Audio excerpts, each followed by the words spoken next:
La lune était haute dans le ciel, projetant une lueur éthérée sur la forêt de bambous. Les feuilles bruissaient, agitées par une douce brise, ou peut-être par quelque chose de plus sinistre.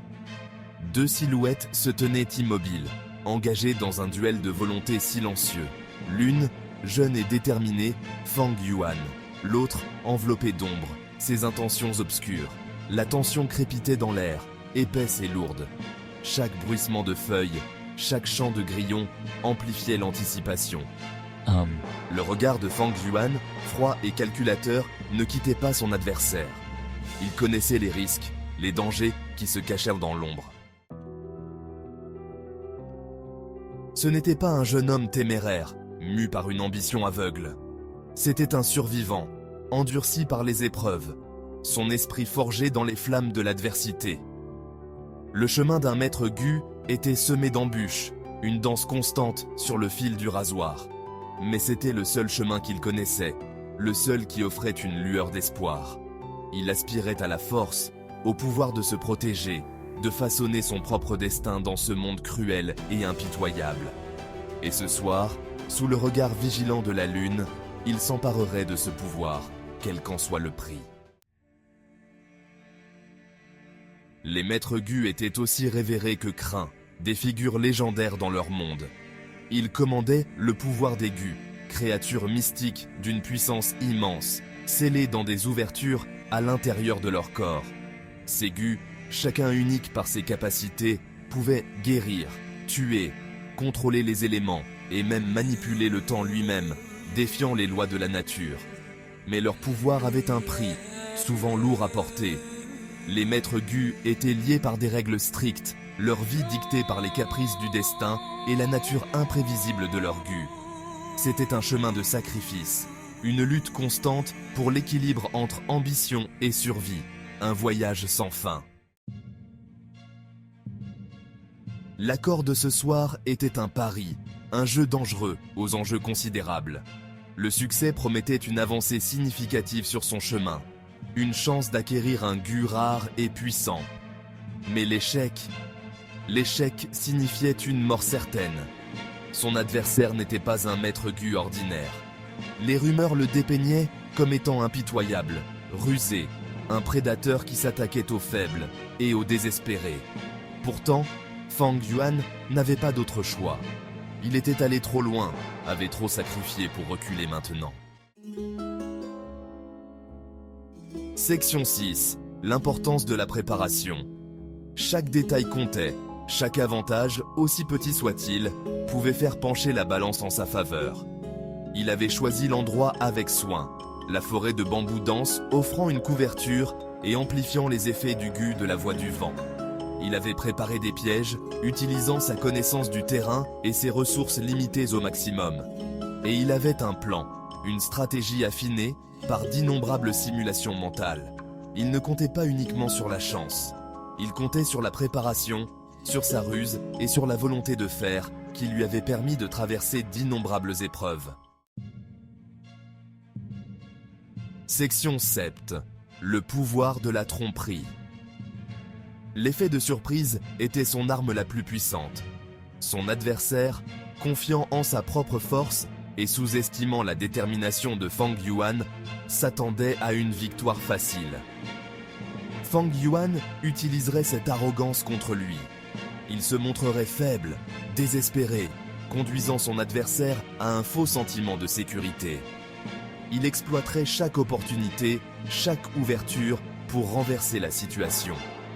Il jouait un jeu mortel, mais il était déterminé à en sortir victorieux.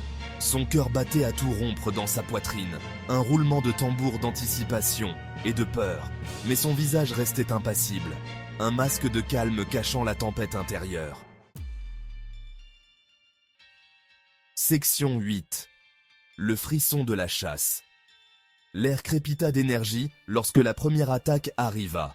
Une rafale de vent silencieuse visant le dos de Fang Yuan. Mais il était prêt, ses sens aiguisés par des années de combat.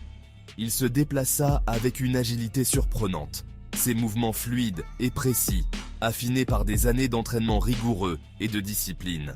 Il dansa à travers la forêt de bambous, un fantôme filant à travers les ombres, chaque pas calculé pour éviter les pièges cachés. Le sol de la forêt devint un champ de bataille, l'air vibrant du sifflement des lames de vent et du choc du métal contre le métal, créant une symphonie de destruction. Fang Yuan combattait avec une férocité née du désespoir, chacun de ses mouvements calculés, chaque frappe visant à exploiter les faiblesses de son adversaire, cherchant la victoire dans chaque instant. Section 9. L'art de la négociation. Mais Fang Yuan savait que la victoire au combat ne s'obtenait pas toujours par la force brute.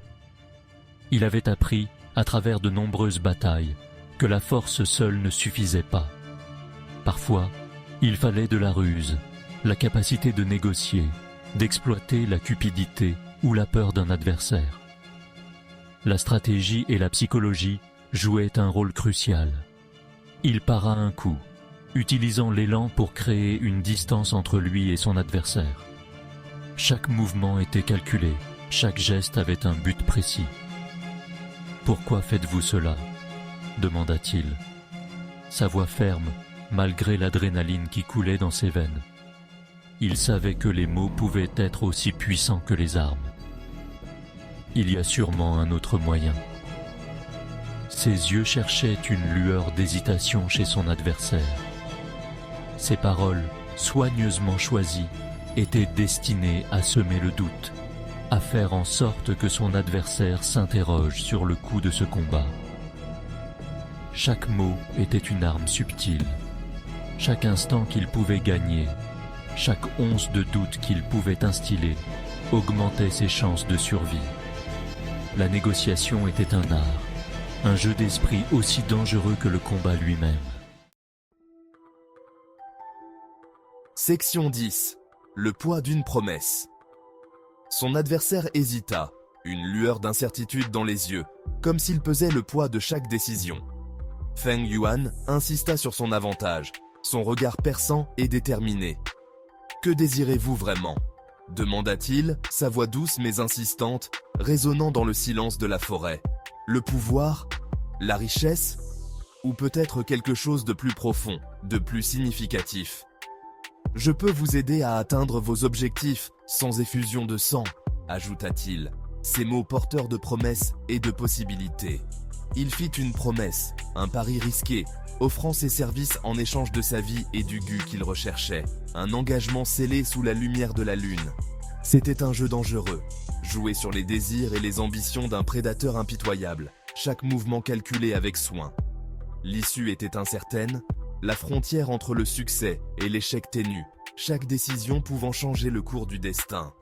Mais dans ce monde de Maître Gu, où la vie et la mort étaient en jeu, il fallait être prêt à prendre des risques, à affronter l'inconnu avec courage et détermination. Section 11. Les graines de l'ambition. La tension était palpable, le silence rompu seulement par le bruissement des feuilles et le cri lointain d'un oiseau de nuit. Puis, lentement, son adversaire baissa son arme. Un accord fut conclu, un accord précaire, forgé au cœur de la forêt de bambous. Fang Yuan avait survécu, pour l'instant.